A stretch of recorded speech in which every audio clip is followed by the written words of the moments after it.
Germany took in more than 1 million refugees in 2015. One of these refugees was an Afghan teenager named Mohammed Riyad. 2 weeks ago, Riyad left the refugee center and was welcomed into the home of a German foster family.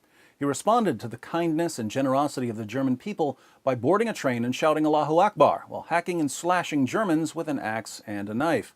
After fleeing the scene, he was surrounded by German police. He charged the police with his axe and they shot him dead. Police later searched the young man's room and discovered a homemade ISIS flag.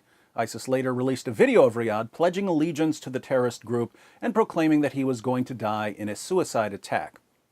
Naturally, police and the media are reporting that the young jihadi's motive is unclear.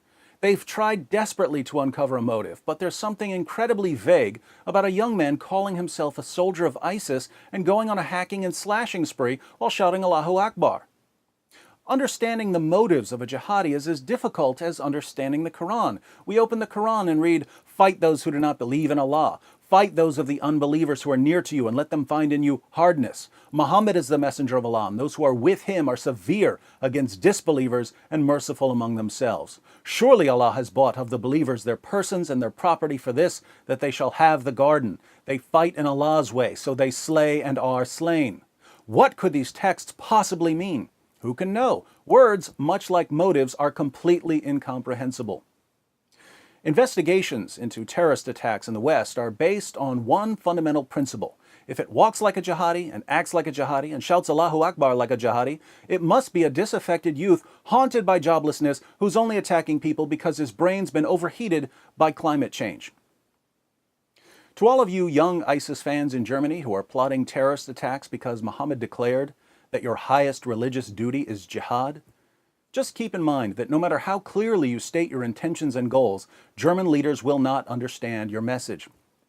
Trying to explain fighting in the name of Allah to German leaders is like trying to explain the color red to a man born blind or a symphony to a man born deaf.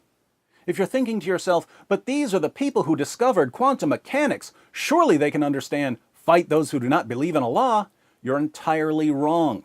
History shows that even though the German people are brilliant in science and classical music, they are extremely easy to brainwash and manipulate whenever they're in the presence of a fascist ideology.